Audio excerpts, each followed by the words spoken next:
antes da invasão, a vida em harmonia. Eu nasci sob o canto dos rios, onde a água corria como música e o vento sussurrava histórias antigas. Minha aldeia se estendia entre árvores altas, onde os pássaros eram nossos mensageiros e os animais nossos companheiros, nunca nossos inimigos. Aqui, tudo tinha nome, tudo tinha propósito. O sol despertava nossas manhãs com um calor gentil, e a lua banhava nossas noites com a luz de ancestrais invisíveis. Cresci aprendendo a ouvir o ritmo da terra, a reconhecer o cheiro da chuva antes que ela caísse, a sentir quando a caça estava próxima ou quando os frutos da floresta amadureciam.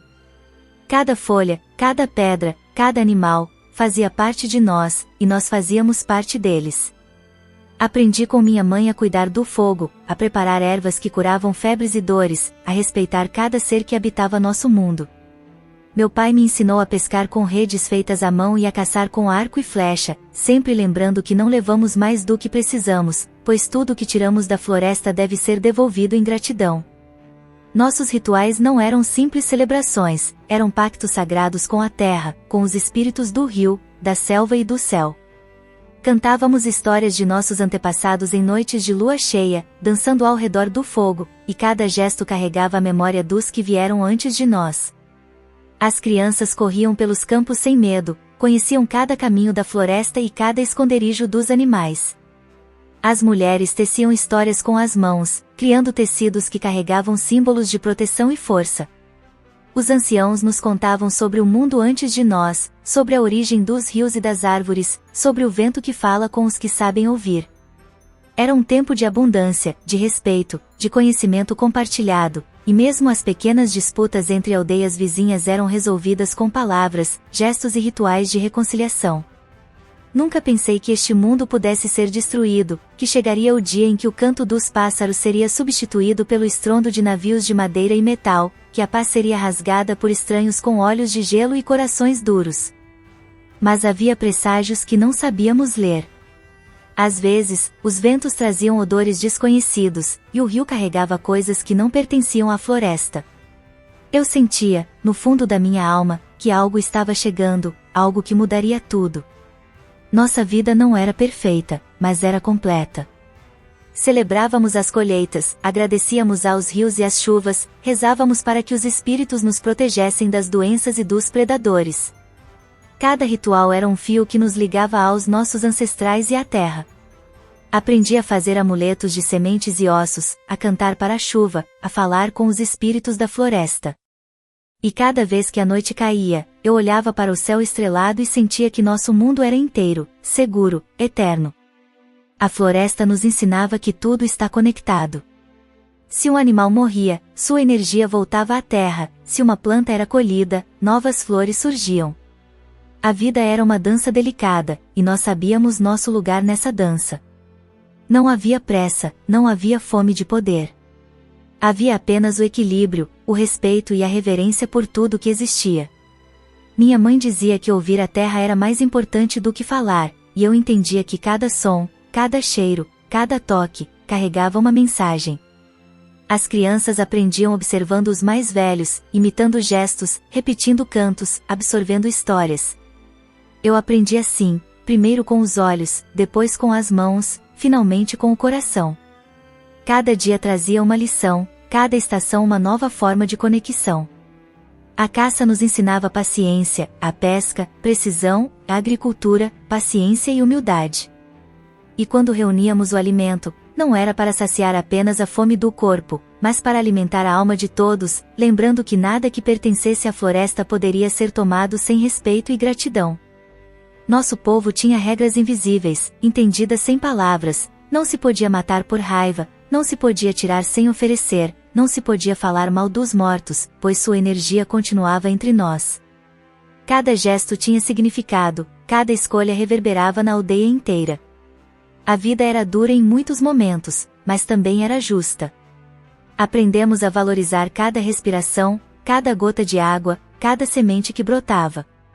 A riqueza não estava em ouro ou em metais, mas em conhecimento, em memória, em conexão. Mas a paz é frágil, e eu ainda não sabia que o mundo que conhecia estava prestes a ser rasgado. Que homens de pele clara, trazendo estranhos objetos e armas, atravessariam o mar e pisariam na nossa terra. Que eles viriam mulheres, crianças e homens como coisas a serem possuídas, não como seres com alma e história. Que nossas vozes seriam silenciadas, nossos corpos tomados, nossas tradições ameaçadas. Eu não podia imaginar a destruição que viria, mas sentia a sombra do desconhecido no vento, como um aviso que chegava cedo demais, e ainda assim, tarde demais para reagir. Então eu corro pelo rio, sinto a água fria envolver minhas pernas, e penso em minha mãe, minha avó, meus antepassados que caminharam por estas matas antes de mim.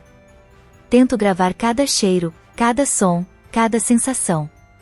Pois sei, sem entender completamente, que um dia, tudo isso poderá ser negado, esquecido, roubado. E ainda assim, em cada canto da floresta, em cada semente que brota, ainda estará a vida que nos ensinou a ser quem somos, filhos da terra, filhas da selva, guardiãs de um mundo que ainda resiste, mesmo sem saber que o mundo exterior não quer respeitá-lo. A vida antes da invasão era inteira, cheia de histórias, canções e rituais que nos lembravam do lugar sagrado que ocupamos. Era um tempo de harmonia, aprendizado e conexão profunda. E embora o futuro seja incerto, enquanto eu respirar, enquanto minha voz puder contar, carregarei comigo cada lição, cada canto, cada memória que nos faz humanos, selvagens e eternos. As caravelas no horizonte. O dia começou como todos os outros, com o canto do galo e o perfume da terra molhada, mas havia algo diferente no ar.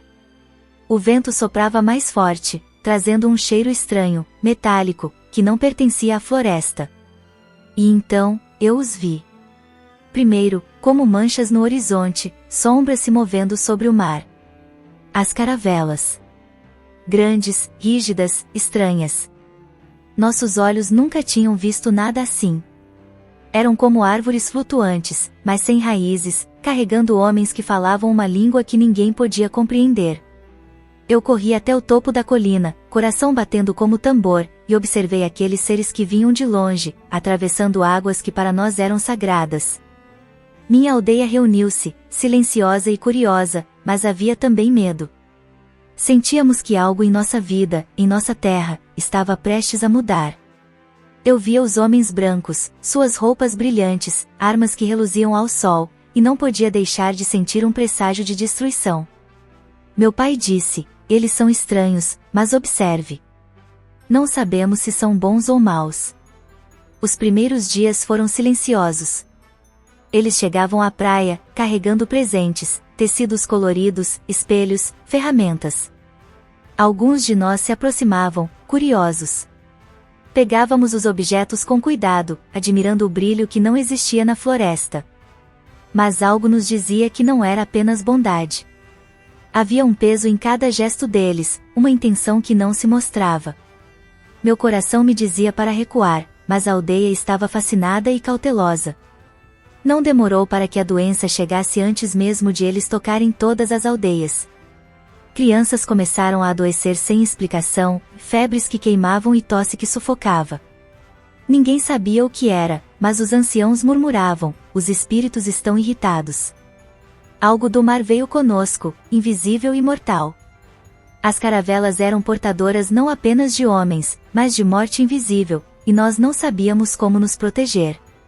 Eu observava meus irmãos, meus primos, adoecerem, e sentia impotência. Tentávamos cuidar, mas as ervas e rituais já não eram suficientes. Cada dia trazia mais medo, mais dor, mais ausência de riso. As crianças não corriam mais pelos campos, os mais velhos choravam junto com os doentes. O choque não era apenas físico, era espiritual.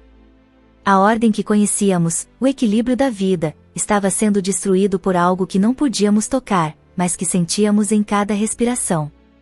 E então vieram os primeiros encontros diretos. Homens brancos chegaram à aldeia, gesticulando, apontando para nossas casas e para nossas mulheres. Alguns eram curiosos, outros eram violentos. Eu vi meu primo ser arrastado por um homem mais alto, e a raiva misturada com medo queimou meu peito. Tentamos negociar com gestos, palavras que eles não compreendiam, mas logo ficou claro que nossas regras não valiam ali.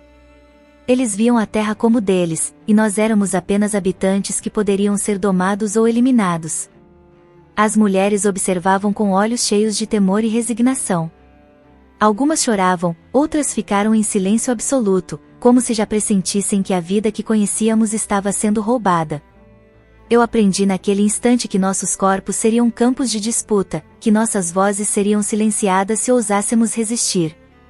Mas, mesmo assim, havia coragem. Pequenos gestos de resistência, olhares que diziam, ainda não acabaram conosco. A cada dia, mais barcos chegavam. Cada vela branca no horizonte significava invasão, destruição, mudança. E enquanto eu subia as colinas para olhar o mar, tentava memorizar cada detalhe da vida antes deles, o cheiro da terra úmida, o canto dos pássaros, o brilho do sol nas folhas. Eu sabia que, em breve, nada disso seria o mesmo.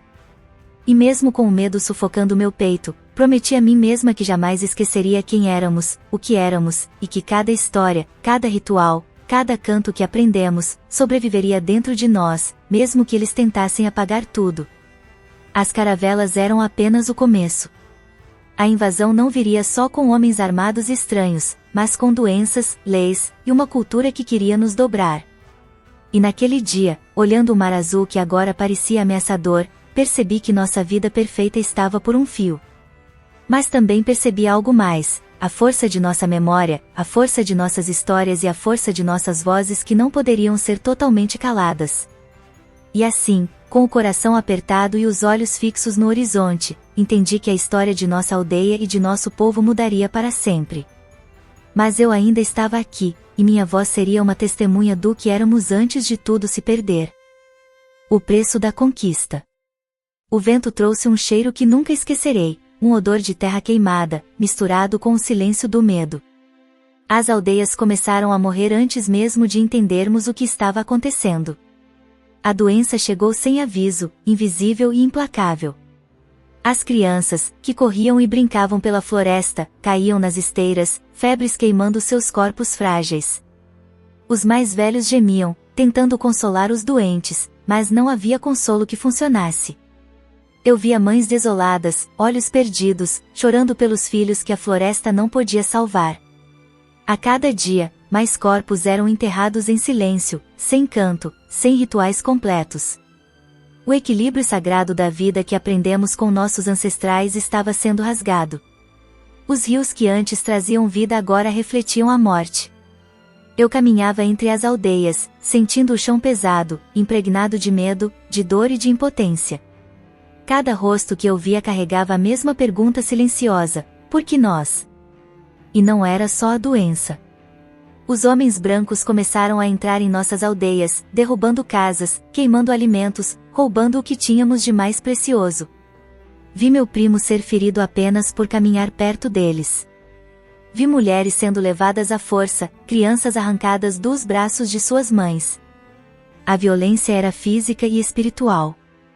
Eles destruíam nossa cultura tanto quanto nosso corpo, rasgando os fios invisíveis que nos ligavam à terra, aos ancestrais, aos espíritos que protegiam nossas aldeias. O medo tornou-se constante. Ninguém mais cantava, ninguém mais ria. O fogo que aquecia nossas noites agora iluminava apenas o vazio deixado pela perda. Cada passo que dávamos na floresta era vigiado, cada gesto podia ser punido.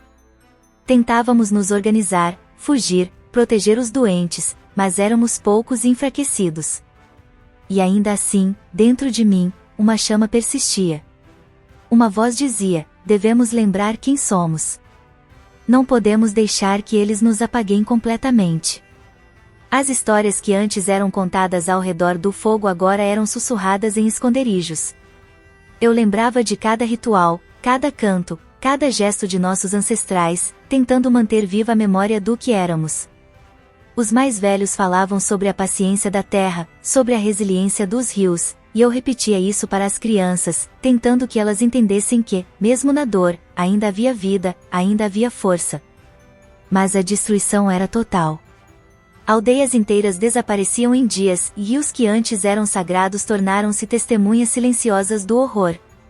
O ar estava pesado, carregado de tristeza, de lamento, de silêncio. E, no entanto, mesmo assim, nós tentávamos resistir. Pequenos gestos de humanidade permaneciam: dividir o pouco alimento, cuidar dos doentes, ensinar os jovens a ouvir o vento, a lembrar que éramos filhos da terra, que nada poderia apagar completamente nossa história. O choque não era apenas físico, era cultural, espiritual. Nossos rituais foram interrompidos, nossos cantos esquecidos, nossas crenças questionadas. Os homens brancos diziam que os deuses deles eram os únicos verdadeiros, que nossos espíritos estavam errados, que nossa conexão com a floresta era superstição. Mas nós sabíamos que cada folha, cada rio, cada animal carregava a verdade da vida. E naquela verdade, mesmo entre a morte e a destruição, encontrávamos forças para continuar, para resistir, para lembrar que ainda éramos nós. Eu caminhava entre os mortos e os vivos, sentindo a tensão entre o que foi perdido e o que ainda poderia ser preservado. Cada respiração era pesada, cada passo marcado pelo medo. Mas também havia determinação. Eu prometia aos meus ancestrais, aos rios e às árvores, que não esqueceríamos. Que as vozes de nossa aldeia sobreviveriam, mesmo quando nossos corpos fossem tomados pela dor. E assim, enquanto o céu se tingia de vermelho ao entardecer, eu olhava para o horizonte e lembrava das caravelas, do medo que sentimos no primeiro contato, e entendia que a verdadeira conquista não era apenas de terras ou metais, era a destruição da vida, da cultura, da memória. E ainda assim, em meio à tragédia, nossa resistência começava a se formar, silenciosa, invisível, mas poderosa. Pois enquanto respirássemos, enquanto nossas vozes ecoassem, ainda haveria esperança. Mesmo diante da morte, do fogo, das doenças e da violência, uma coisa permanecia clara: nossa história não podia ser apagada. Cada lágrima derramada, cada canto interrompido, cada vida perdida, estava gravada em nossa memória, e seria nossa força quando o mundo tentasse nos silenciar. O preço da conquista era alto, brutal, impiedoso. Mas ainda havia nós, ainda havia vida, ainda havia uma voz para contar. O corpo como território. Nunca esquecerei o dia em que percebi que nosso corpo podia ser tomado como terra conquistada. Não era só a nossa aldeia que eles desejavam, não eram só as casas ou os rios, eram nós. Nossas mulheres, nossas filhas, nossas mães.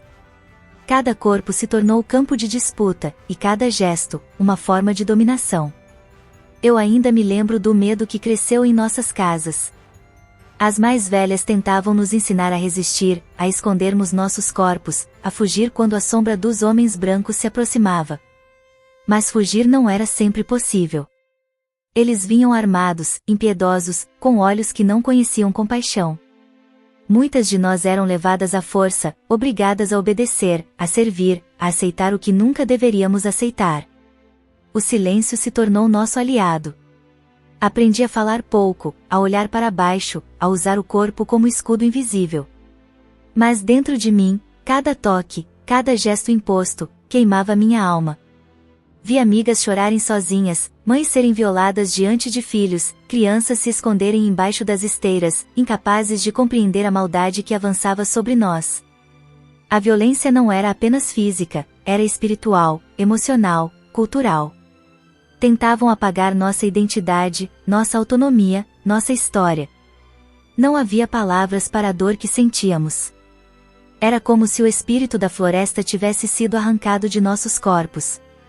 Tentávamos lembrar os cantos sagrados, repetir as orações que nossas mães nos ensinaram, mas a cada dia o medo corroía nossas lembranças, como a chuva que desgasta a terra. Ainda assim, algo dentro de nós resistia. Cada gesto de coragem, cada fuga, cada recusa silenciosa, era uma pequena vitória, uma maneira de afirmar: eu sou minha, eu sou do meu povo, não me pertencem. Eles nos usavam para consolidar poder. Casamentos forçados com homens brancos eram comuns, e cada união era uma ponte para a colonização, para o domínio sobre nossas terras e corpos. Crianças nasciam dessas relações, e nós éramos obrigadas a cuidar, amar, ensinar, mesmo quando tudo dentro de nós gritava contra. Era um paradoxo cruel: éramos força e fragilidade ao mesmo tempo, vítimas e guardiãs da sobrevivência de nossa cultura. E, no entanto, havia também resistência silenciosa. Algumas mulheres aprendiam a usar truques, a esconder a força, a subverter ordens sem que eles percebessem. Ensinar nossas filhas a conhecer a floresta, a ouvir os ventos, a lembrar das histórias antigas, tornava-se uma forma de manter viva nossa essência, mesmo em meio à violência. Cada semente plantada, cada ritual ensinado, era uma resposta ao que tentavam nos roubar, nossa humanidade, nossa história, nossa voz. Aprendi que a dor que carregamos é também memória. Cada toque, cada imposição, cada tentativa de apagar quem somos, se transforma em resistência. Não era só nosso corpo que eles queriam, era nossa alma, nossa cultura, nossa capacidade de existir como quem éramos. E eu recusei ser apagada. Cada noite, quando o silêncio caía sobre a aldeia, eu rezava para que nossas vozes sobrevivessem, para que nossas histórias fossem lembradas, para que nenhum homem pudesse nos roubar completamente. Hoje, olho para trás e vejo que nossos corpos foram tratados como territórios, mas nossa resistência era a fortaleza invisível que eles jamais conseguiram derrubar totalmente. Cada filha, cada irmã, cada mulher que sobreviveu carregava consigo não apenas dor, mas também força, memória e esperança. Pois mesmo quando tentavam dominar nosso corpo, nossa alma permanecia livre, conectada à terra, à floresta e aos nossos ancestrais. E assim seguimos, sobreviventes em um mundo que queria nos apagar, guardando cada canto, cada história, cada semente de resistência dentro de nós. Pois nosso corpo pode ter sido território, mas nossa voz, nossa memória e nossa força, ninguém jamais poderá conquistar. Filhos da dor, filhos da terra. Eu carreguei meus filhos no ventre e, ao mesmo tempo, carreguei a dor do mundo inteiro. Cada nascimento era uma mistura de medo, tristeza e resistência silenciosa. Não eram apenas crianças, eram símbolos de uma história imposta, de uma violência que tentava nos apagar, e ao mesmo tempo, sementes de um futuro que ainda precisava encontrar seu caminho. Ser mãe em tempos de conquista significava amar mesmo quando o coração estava partido. Amávamos nossos filhos, mas sabíamos que eles carregariam em si a marca de um mundo que não nos respeitava. Olhando para seus olhos, eu via pedaços da floresta, de nossos antepassados, mas também via o sangue e a cultura dos invasores. Cada gesto meu, cada ensino, cada história que contava, era uma tentativa de preservar nossa memória, de garantir que eles soubessem de onde vinham e quem eram. As crianças mestiças eram muitas vezes alvo de desprezo e imposições. Não pertenciam completamente a nenhum mundo. Aos olhos dos portugueses, eram apenas uma extensão de suas ambições, e aos olhos de algumas aldeias vizinhas, eram diferentes demais, estranhas, e muitas vezes olhavam para elas com medo ou desconfiança. Mas dentro de nós, suas mães, sabíamos que essas crianças carregavam a resistência viva de nosso povo. Cada semente de nossa cultura plantada em seus corações era um ato de revolta silenciosa. Cuidar deles era também um ato de resistência. Eu os ensinava a ouvir os ventos, a reconhecer as plantas, a respeitar os rios e as árvores. Cada canto que lhes transmitia, cada história que contava, era uma forma de lembrá-los de que pertenciam à terra, que sua raiz era indígena, mesmo que seu sangue fosse dividido. E eu sabia que, se esquecessem, se fossem arrancados de suas memórias, o mundo que conhecíamos desapareceria para sempre. A dor não era apenas física, era espiritual ver nossos filhos crescerem em um mundo que nos humilhava, que nos roubava, que nos negava, era um peso constante. Cada gesto de afeto precisava ser ensinado com cuidado, cada palavra carregava proteção e sabedoria. Eu aprendi que amar, em meio à violência, era também ensinar resistência, era manter viva a memória de nossa cultura dentro daqueles que ainda tinham chance de sobreviver.